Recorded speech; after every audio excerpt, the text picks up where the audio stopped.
Hello and welcome to Online Schooling. I am Priya Mehta and you are watching NCERT Class 7 Civics. Media. जी हाँ, यही topic है जो हमने पिछली video में भी किया था, तो नहीं देख पाए तो पहले उसे देख लीजिए और जल्दी से अपनी NCERT Civics क्लास 7 का चैप्टर 6 खोल लीजिए। अगर आपको ध्यान हो, हमने पिछली वीडियो में संचार माध्यमों को तकनीक और धन के साथ किस तरह से वो जुड़ी हैं, यही हमने पढ़ा था। How is technology and money connected to media. और आज की वीडियो, जैसे मैंने आपको बताया, उसी का कॉन्टिन्यूएशन है, यानी उसी का अगला पार्ट हम करने वाले हैं कि संचार माध्यम और लोकतंत्र किस तरह आपस में जुड़े हुए हैं। और इसे समझने के लिए पहले आपको पता होना चाहिए कि लोकतंत्र क्या होता है। हमने 6th क्लास में इसे काफ़ी डिटेल में पढ़ा था। अभी मैं आपको शॉर्ट में दोबारा से रिवाइज कराती हूँ। लोकतंत्र यानी डेमोक्रेसी, जिसे हम इंग्लिश में कहते हैं। डेमोक्रेसी यानी वो कंट्री जहाँ पर उसके रिप्रेजेंटेटिव्स जो हैं वो by the people through election choose किए जाते हैं, यानी कि लोगों द्वारा उनके प्रतिनिधि को इलेक्शन से चूज़ किया जाता है, इलेक्शन द्वारा उन्हें चुना जाता है। ठीक है, यानी कि लोगों द्वारा सरकार को बनाया जाता है। अब एक लोकतांत्रिक देश में संचार माध्यम कैसे रोल प्ले करता होगा, देखिए, अगर आप थोड़ा सा समझेंगे तो आपको पूरी पिक्चर बड़ी क्लियर हो जाएगी। हमें आज की डेट में सरकार के कामों के बारे में किस तरह पता चलता है? हम खुद तो नहीं जानते हैं सरकार की क्या क्या सरकार कर रही है, क्या सब काम हो रहे हैं, है ना। हमें कहाँ से पता चलता है? Either newspaper, TV, radio, internet के और कई सोर्सेज से, यानी कि संचार माध्यम मीडिया से हमें पता चलता है कि सरकार किस तरह से काम कर रही है ना। अब सरकार के कामों को देखते हुए जो आम नागरिक हैं, यानी कि जो कॉमन हमारी तरह जो सिटीजन्स हैं उस कंट्री के, वो उस पर कार्यवाही कर सकते हैं। यानी कि अगर काम अच्छा लगे तो बहुत अच्छा, अगर नहीं अच्छा लगे तो क्या होता है? पब्लिक प्रोटेस्ट, यानी सार्वजनिक विरोध। लोग विरोध करने लग जाते हैं कि नहीं, ये काम हमें पसंद नहीं आता है, उसके खिलाफ विद्रोह करने लग जाएंगे। जगह जगह नारेबाजी होती है ना, आपने टीवी में कई जगह देखा होगा। साथ ही साथ कई जगह हस्ताक्षर अभियान, यानी कि एक पेपर पे अपनी डिमांड्स लिखकर या अपने जो भी उनके पॉइंट्स हैं जिन पर उनको किसी बात का विरोध है, वो पॉइंट्स लिखकर उस पर साइन कराए जाते हैं। तो इस तरह से लोग विरोध करते हैं। अब लोगों की ये जो कार्यवाही, यानी लोग जिस तरह से प्रोटेस्ट करते हैं, वो क्यों हो रहा है? That is because of media. इसलिए आज की डेट में आपको ये बहुत अच्छे से पता होना चाहिए कि media is playing a very very important role in a democratic country. लोकतांत्रिक देश में मीडिया जो है, संचार माध्यम जो है, वो बहुत इंपॉर्टेंट रोल प्ले करता है। और इसी को समझते हुए ये बहुत ज़्यादा इम्पॉर्टेंट हो जाता है कि जो मीडिया हमें जानकारी देता है वो बहुत संतुलित होनी चाहिए। संतुलित यानी कि बैलेंस्ड। अब इस चीज़ को ठीक से समझने के लिए आपकी बुक के पेज 74 को देखते हैं। यहाँ पर 2 रिपोर्ट्स दी गई हैं। पहली रिपोर्ट है न्यूज़ ऑफ इंडिया की रिपोर्ट, जिसकी हेडलाइंस क्या कहती हैं? प्रदूषण फैलाने वाले कारखानों पर वज्रपात, विरोधियों द्वारा चक्का जाम, यातायात रुका। ये एक न्यूज़पेपर की कटिंग है जो कहती है कि कारखानों के मालिक यानी फैक्ट्री ओनर्स और मजदूर यानी लेबर क्लास, उन्होंने हिंसात्मक विरोध किया, जिसकी वजह से पूरे शहर में चक्का जाम कर दिया गया, यानी रोड ब्लॉक कर दिया गया। कारखानों के मालिक और मजदूर दोनों ही सरकार के खिलाफ प्रदर्शन कर रहे हैं। और क्यों कर रहे हैं? क्योंकि उनकी फैक्ट्रीज को बंद कर दिया गया सरकार के द्वारा। और जबकि वो पहले से ही जानते थे, बहुत समय से उनको पता था कि उनकी जो फैक्ट्रीज हैं वो गैर कानूनी हैं, लेकिन फिर भी वो कहते हैं कि सरकार ने ये फैसला जल्दबाजी में लिया है। और इकाइयों को बंद करने से क्या हुआ है कि शहर में प्रदूषण का स्तर बहुत कम हुआ है। वो तो आपको पता ही है, जहाँ फैक्ट्रीज होती हैं वहाँ प्रदूषण होता है, तो जब वो फैक्ट्रीज बंद हुई तो शहर में प्रदूषण भी कम हो गया।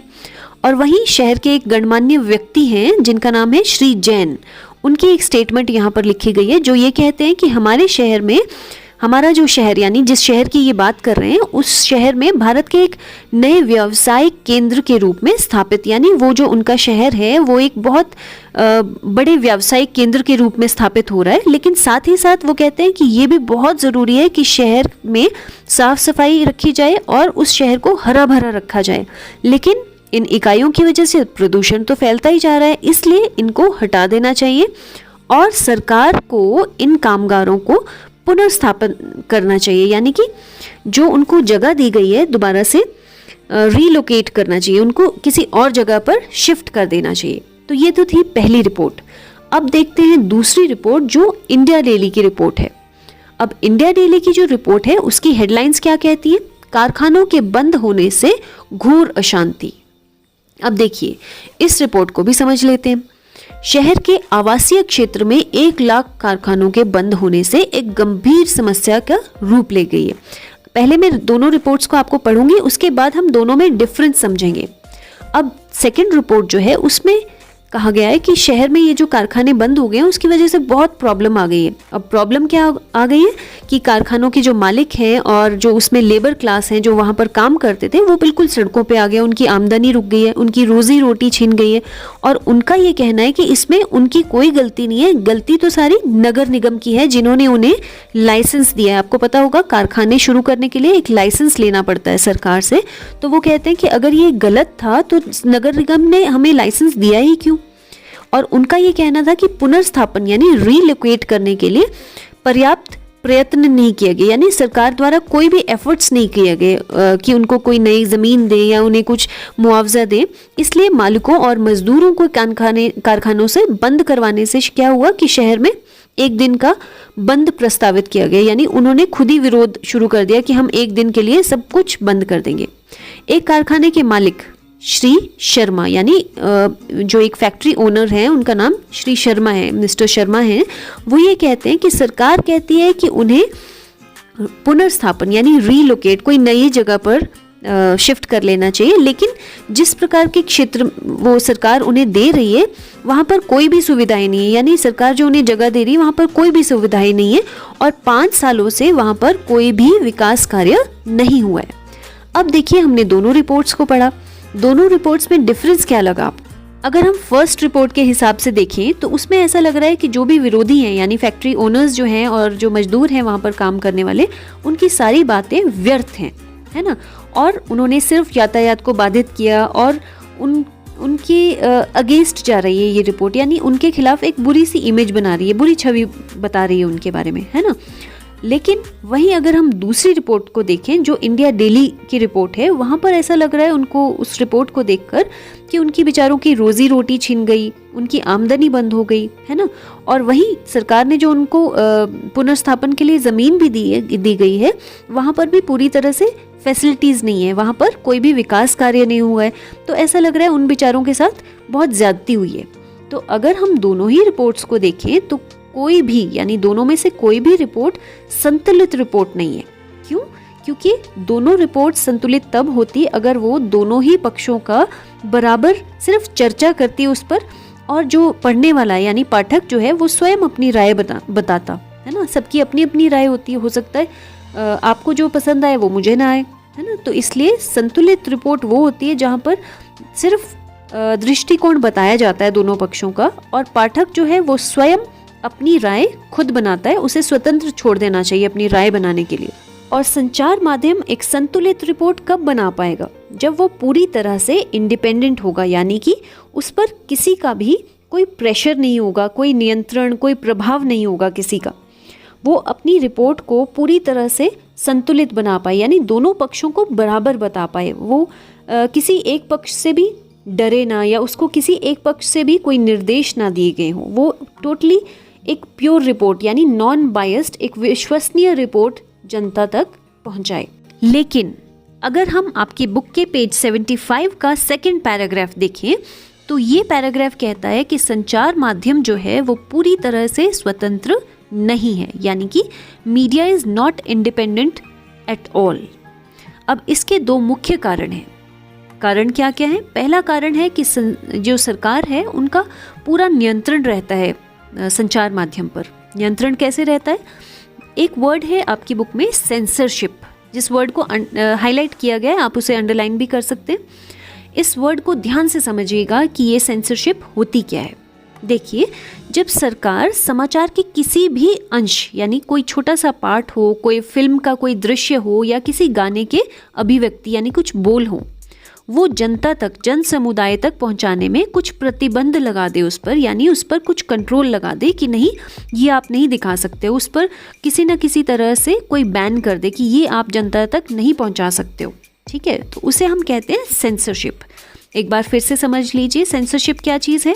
सेंसरशिप है जब सरकार समाचार के किसी भी छोटे से पार्ट पर या किसी फिल्म के किसी पर्टिकुलर सीन पर या किसी गाने के बोल पर बैन यानी नियंत्रण लगा दे कि वो चीज़ जनता तक ना पहुंच पाए, जनता उसे ना देख पाए। अब ऐसी ही सेंसरशिप भारत की अगर हम हिस्ट्री देखें तो उस समय यानी 1975 से लेकर 77 तक सरकार ने संचार माध्यम यानी मीडिया पर इसी तरह से एक सेंसर लगाया था, जिसमें बहुत बुरा समय आया था ड्यूरिंग द इमरजेंसी। 75 से 77 का जो 2 साल थे उसमें इमरजेंसी के टाइम पर न्यूज़ को पूरी तरह से लोगों तक पहुँचे, इस पर कंट्रोल कर दिया गया था सरकार द्वारा।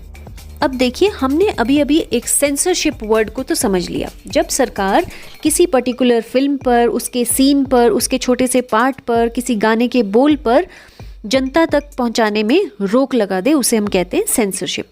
लेकिन इसी के साथ साथ ये समझना बहुत ही इम्पॉर्टेंट है कि सरकार फिल्मों पर तो नियंत्रण लगाती है, सेंसर लगाती है, लेकिन मीडिया को, समाचार को पूरी तरह से नियंत्रित नहीं करती सरकार के कहने पर समाचार नहीं दिखाए जाते। Media is independent to show the news कहाँ क्या हो रहा है, सरकार क्या कर रही है, इसमें सरकार बिल्कुल भी सेंसर नहीं करती है। वो जो सच्चाई है वो पूरी तरह से लोगों तक पहुंचती है। लेकिन फिर दूसरा कारण क्या है कि संचार माध्यम पूरी तरह से स्वतंत्र नहीं है। सरकार तो न्यूज़ में तो इंटरफेयर नहीं करती है, न्यूज़ तो नहीं सेंसर करती है, तो फिर दूसरा कारण क्या है? आपकी बुक के पेज 76 के अकॉर्डिंग अगर हम बात करें तो वो ये कहते हैं कि संचार माध्यमों पर जो लोग शोध करते हैं यानी रिसर्च करते हैं, उसके बारे में और पढ़ते हैं जो लोग, वो ये कहते हैं कि संचार माध्यमों पर यानी मीडिया पर बहुत कंट्रोल है बड़े बड़े बिजनेस हाउसेस का, यानी बड़े बड़े जो व्यापारिक प्रतिष्ठान हैं वो पूरी तरह से ना सही लेकिन कुछ हद तक नियंत्रण करते हैं संचार माध्यमों को। अब नियंत्रण कैसे करते हैं? जैसे हमने वीडियो के पार्ट 1 में देखा था कि संचार माध्यम और धन जो है वो आपस में बहुत ही कनेक्टेड है, आपस में बहुत क्लोजली जुड़े हुए हैं। जुड़े कैसे हैं? क्योंकि बड़े बड़े ये जो संचार माध्यम हैं इनको भी तो धन की आवश्यकता है। अब ये धन कहाँ से आएगा? विज्ञापनों से। और विज्ञापन कौन देंगे? बड़े बड़े व्यापारिक जो प्रतिष्ठान हैं, इन्हीं से तो विज्ञापन आएंगे और वहीं से इन्हें धन भी दिया जाएगा। इसलिए कुछ हद तक जो नियंत्रण है वो बड़े बड़े व्यापारिक प्रतिष्ठानों के भी हाथ में भी रहता है। तो चलिए, आज की वीडियो में हम इतना ही पार्ट कवर करेंगे और मैं चाहूँगी कि आप एक बार वीडियो दोबारा से देख लीजिए ताकि कुछ भी आपको कहीं डाउट रह गया है तो वो पूरी तरह से क्लियर हो, ताकि नेक्स्ट वीडियो में आप और बेहतर समझ पाएँ। अगर आपके कोई भी क्वेश्चंस हैं तो आप कमेंट बॉक्स में लिखकर पूछ सकते हैं। So see you very soon in the next video. Till then, take care, bye bye.